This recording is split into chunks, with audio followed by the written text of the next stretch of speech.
साथियों नमस्कार। आज जो इकोनॉमिक सिस्टम है, इकोनॉमिक सिस्टम से रिलेटेड जो हम लोग पोर्शन पढ़ रहे थे, उसी के क्रम में सामाजिक व्यवस्था के बारे में पढ़ेंगे कि कैसी सामाजिक व्यवस्था है। और जो सामाजिक व्यवस्था का पाठ चल रहा था उसमें कुछ विशेषताएं हमने पढ़ी थी कि गुप्तकालीन सामाजिक व्यवस्था में थोड़ी सी विशेषताएं मिलती हैं जो कि मौर्य काल से संबंधित उसमें थोड़ा सा परिवर्तन आता है। और वो परिवर्तन हमने देखा था कि क्या विशेषताएं थी।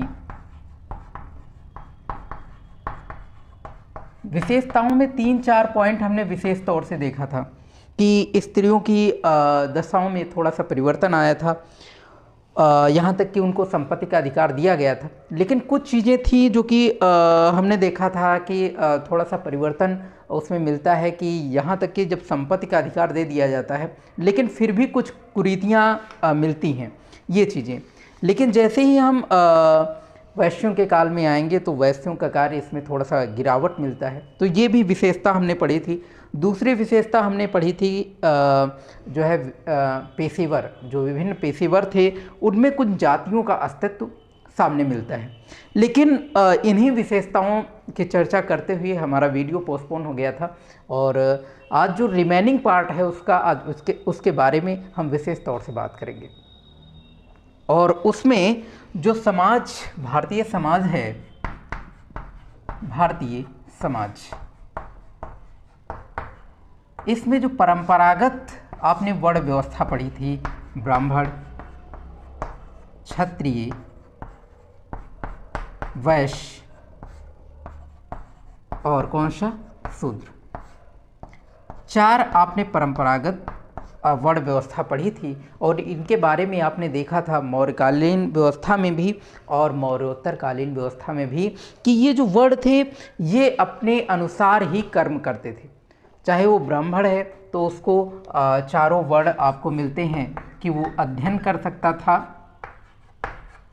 और अध्यापन कर सकता था और दान दे सकता था और दान ले सकता था, ले सकता था। तो ये सारी चीज़ें देखने को मिलती हैं। लेकिन जैसे ही हम गुप्तकालीन व्यवस्था में जाएंगे, ये जो जटिल व्यवस्था है इसमें थोड़ा सा लचीलापन देखने को मिलता है। लचीलापन यूँ कहें कि लचीलापन यानी कि एक कठोर सामाजिक व्यवस्था जो मनु स्मृति में देखने को मिलती है, उस कठोर सामाजिक व्यवस्था में थोड़ा सा लचीलापन आता है। और इसमें देखने को मिलता है कि जो कर्म के अनुसार जो चीज़ें थीं वो उसके अलावा भी वो दूसरी चीज़ें कर सकते थे। यानी कि क्योंकि इनके साथ भी कुछ परिस्थितियां आ सकती थी, इनके साथ भी संकट आ सकता था। ये अपने कर्तव्य के अनुसार इकोनॉमिक सिस्टम में हो सकता है ग्रोथ ना हो, तो उसके लिए इनमें थोड़ा सा लचीलापन आता है। और गुप्तकालीन सामाजिक व्यवस्था में देखने को मिलता है कि वैश्य का भी कार्य करते दिखाई पड़ते हैं। वैश्य का कार्य कर सकते थे, वैश्य का कार्य कर सकते थे। और दूसरी चीज़ ये भी है, देखने को मिलता है कि ये जो है दान भी ग्रहण कर सकते थे। और किनका दान? दास वर्ण का और शूद्र वर्ण का, निम्न तबका जो था उससे भी दान ग्रहण कर सकते थे। तो ऐसा कुछ देखने को मिलता है गुप्तकालीन सामाजिक व्यवस्था में। ये जो है उच्च वर्ण की बात कर रहे हैं, जो इकोनॉमिक सिस्टम इनका देखने को मिलता है। यहाँ तक कि बृहत संहिता ये कहती है कि इनका इकोनॉमिक सिस्टम काफ़ी बेहतर था। इनके 5 कमरों के मकान देखने को मिलते हैं। और बौद्ध ग्रंथ भी देखने को मिलता है कि बौद्ध ग्रंथ में ये देखने को मिलता है, जैसे कि त्रिपिटक में ये देखने को मिलता है कि जो उच्च वर्ण के लोग हैं वो वैश्य का कार्य करते दिखाई पड़ते हैं, वैश्य का कार्य अपनाते हुए दिखाई पड़ते हैं। लेकिन जैसे ही हम क्षत्रिय वर्ण की बात करेंगे, क्षत्रिय वर्ण, तो क्षत्रिय वर्ण के लिए जैसे कि मनु स्मृति में बांटा गया था, 2 चीज़ें थी देखने को मिलता है कि वो अपने क्षेत्र की रक्षा कर सकते थे और क्या कर सकते थे, सैनिकों की देखभाल कर सकते थे, सैनिकों की देखभाल कर सकते थे। ऐसा कुछ देखने को मिलता है कि वो क्षेत्र के अपने क्षेत्र की रक्षा कर सकते थे और सैनिकों की देखभाल कर सकते थे। तो इसमें थोड़ा सा लचीलापन ये देखने को मिलता है कि ये भी अन्य कार्य कर सकते थे। यहाँ तक कि इनको ये भी अधिकार था कि ये कृषि भी कर सकते थे और एक तरीके से यूँ कहें कि ये कृषि भी कर सकते थे और व्यवसाय भी कर सकते थे, वैश्य का भी कार्य कर सकते थे।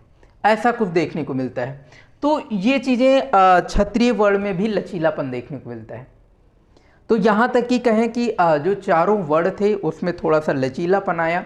एक याज्ञवल्क्य के नाम के ऋषि, जो कि उन्होंने जो मनुस्मृति में देखने को मिलता है कि शूद्र वर्ण में कि वो केवल शिल्प का ही कार्य कर सकते थे और सेवा कर सकते थे। तो यहाँ पर इन्होंने चारों चीज़ें बताई हैं कि ये जो है क्या क्या कर सकते थे। ये कृषि भी कर सकते थे और शिल्प का भी कार्य कर सकते थे और व्यवसाय भी कर सकते थे। तो ये चीज़ें जो है देखने को मिलते हैं याज्ञवल्क्य के नाम के जो उन्होंने ग्रंथ लिखा, उनके साहित्यिक स्रोत से ऐसा पता चलता है कि ये सारे सिस्टम देखने को मिलते हैं। तो ये कह सकते हैं कि जो गुप्तकालीन इकोनॉमिक सिस्टम है, अगर उसको हम साथ में जोड़ें सामाजिक व्यवस्था के साथ में, तो देखने को मिलेगा चारों वर्ण अपनी परिस्थिति के हिसाब से या परिस्थिति के अनुसार अपने कार्य को ढाल सकते थे। एक फिक्स नहीं था कि ब्राह्मण केवल अध्ययन कर रहा है, अध्यापन कर रहा है, वो व्यवसाय भी करता दिखाई पड़ता है, कृषि भी करता दिखाई पड़ता है। और क्षत्रिय वर्ण जो है देखने को मिलता है कि क्षेत्र की रक्षा कर सकता है, लेकिन जब उसके साथ परिस्थितियाँ प्रतिकूल हैं, उसके अनुकूल नहीं है, तो देखने को मिलता है वो व्यवसाय भी कर रहा है। गुप्तकालीन सामाजिक व्यवस्था में व्यवसाय में थोड़ा सा गिरावट भी देखने को मिलती है, वैश्य वर्ण में थोड़ा सा गिरावट देखने को मिलती है। वो अपने कार्य में सजग एक तरीके से प्रतियोगी समाज बन गया था, जटिल व्यवस्था बन गई थी। यहाँ तक कि इसमें देखने को मिलता है कि जब भूमि अनुदान की प्रक्रिया हुई, यानी कि भूमि अनुदान जो आपने देखा था, जो मौर्य काल में भी वैसे ही चला आ रहा था और मौर्योत्तर काल में आपने देखा था वो भूमि अनुदान चला आ रहा था। आपने देखा था मौर्योत्तर काल में कुछ जनजातीय जो है समाज बढ़ चढ़ कर इसमें हिस्सा ले रहा था और जनजातीय वर्ण देखने को मिलता है। कृषि इन जो भूमि अनुदान के द्वारा जो भूमि दी गई उस पर जनजातीय वर्ण जो है कृषि करता दिखाई पड़ता है। लेकिन इसमें आता है कि कुछ ऐसी जातियां अस्तित्व में आईं जो भूमि अनुदान की प्रक्रिया में बेहद सहज और एक तरीके से वो अस्तित्व में आ रही थी। वो थी कुछ ऐसी जातियां जैसे कि धातुकार देखने को मिलता है, और भी कुछ जातियां थी जैसे कि आप जुलाहा था और तेली था या तैलिये कहें, और तो ये सारे जातियां थीं, जुलाहा, धातुकार और तेली। ये जातियां जो है दिखती हैं कि भूमि अनुदान की प्रक्रिया में जो है पार्टिसिपेट कर रही थी। ये जातियां अस्तित्व में आईं। यहाँ तक कि जो एक बृहत संहिता नाम का एक ग्रंथ है, बृहत संहिता, वो ये कहता है कि कुछ राजवंश ऐसे भी थे जो ब्राह्मण वंश में आते थे, उच्च वर्ण में श्रेणी में, जैसे कि वाकाटक एक नाम था। कौन सा? वाकाटक और वाकाटक या फिर कादंब। तो ये ऐसे राजवंश थे जो कि वैश्य का कार्य भी करते अपनाते हुए दिखाई पड़ते हैं। बौद्ध ग्रंथ में, साहित्यिक स्रोत में ये बताए गए हैं। और यूँ कहें कि अगर कुछ चीज़ें थी, असामान्य परिस्थिति हर समाज के साथ आ सकती थी, तो उन समाजों में देखने को मिलता है कि वो समाज में थोड़ा सा लचीलापन था। वो अपने अनुकूल, जो उनके अनुकूल लगता था वो व्यवसाय वो कर सकते थे। एक तरीके से कठोर समाज इसमें देखने को नहीं मिलता। स्त्रियों में जो आपको विरोधाभास देखने को मिला, वो चीज़ें जो है सिर्फ स्त्रियों के साथ ही गुप्तकालीन सामाजिक व्यवस्था में लागू होती हैं, लेकिन अन्य वर्णों के साथ आपको देखने को नहीं मिलेगा विरोधाभास। वो जैसे कि कुछ ऐसी चीज़ें हैं कि अगर हम थोड़ा सा समाज से हट करके एक अस्पृश्यता की बात करें, जो कि मौर्योत्तर काल में काफ़ी बलवती देखने को मिलता है, एक तरीके से प्रभावपूर्ण देखने को मिलता है, तो वो चीज़ें इसमें लागू नहीं होती गुप्तकालीन सामाजिक व्यवस्था में। गुप्तकालीन सामाजिक व्यवस्था में देखने को मिलता है केवल अगर विवाह में दो तरीके से विवाह हो रहा है समाज में, जैसे कि एक तरीके से एक प्रतिलोम विवाह, प्रतिलोम विवाह हो रहा है, या फिर वर्णसंकर विवाह हो रहा है, या जाति संकर कहें, वर्णसंकर विवाह हो रहा है। जब ऐसे विवाह होते थे तो इन विवाह के द्वारा जो संतानें उत्पन्न होती थी उनको अस्पृश्य घोषित किया जाता था। अस्पृश्य यानी कि यूँ कहें कि गुप्तकालीन सामाजिक व्यवस्था में अस्पृश्यता देखने को मिलती है, लेकिन थोड़ा सा इसमें परिवर्तन आ गया था। इसमें वर्ण विशेष से अस्पृश्यता घोषित नहीं थी, बल्कि इसमें देखने को मिलता है कि वो प्रतिलोम विवाह के द्वारा उत्पन्न संतानें या फिर वर्ण संकर जो संतानें थी वो देखने को मिलती हैं।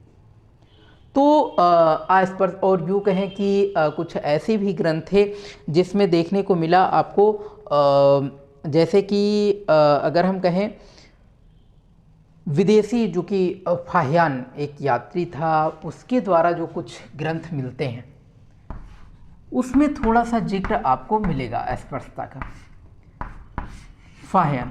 फाहियान ये कहता है कि जो अस्पृश्य लोग थे समाज में, उनकी बस्तियां या उनके गांव या उनके नगर जो थे वो गांव से थोड़ा बाहर थे, या इनके द्वारा जो प्रतिलोम विवाह होते थे, जो वर्णसंकर विवाह होते थे, इनको समाज से निष्कासित कर दिया जाता था, और ये जो है गांव के बाहर देखने को मिलते। ऐसा कुछ फाहियान ने अपने साहित्यिक स्रोतों के माध्यम से, फाहियान के साहित्यिक स्रोतों के माध्यम से पता चलता है। और वृहत संहिता ये कहती है कि जो है अस्पृश्यता थी, लेकिन उसका प्रभाव इतना ज़्यादा नहीं था जैसा कि फाहियान ने बताया। हाँ, एक चीज़ और, अगर वृहत संहिता में ये बात करें कि इकोनॉमिक सिस्टम कैसा रहा होगा, तो वृहत संहिता थोड़ा सा परिवर्तन देखने को मिलता है। वृहत संहिता कहती है कि जो ब्राह्मण वर्ण था उसकी जो है उसका इकोनॉमिक सिस्टम भी बेहतर था, और उसके जो मकान होते थे काफ़ी बड़े होते थे, और मकानों में लगभग 5 कमरे के मकान होते थे। कैसे? 5 कमरे के। इसी प्रकार से जो क्षत्रिय होता था उसमें थोड़ा सा परिवर्तन देखने को मिलता है। यूँ कहें कि उसका थोड़ा सा छोटा मकान होता था ब्राह्मण वर्ग की अपेक्षा, उसका छोटा, जहाँ पर 4 कमरे होते थे, और इसी प्रकार से जो वैश्य था उसके 3 कमरे और शूद्र उसके 2 कमरे। ऐसा कुछ समाज देखने को मिलता है। तो इस प्रकार से भूमि अनुदान का भी सिस्टम चल रहा था, और ये सारी प्रक्रिया जो है अर्थव्यवस्था को एक तरीके से मजबूत कर रही थी। ये जो लचीलापन था समाज का, इसमें देखने को मिलता है कि इकोनॉमिक सिस्टम जो है थोड़ा सा लचीला हुआ करता था।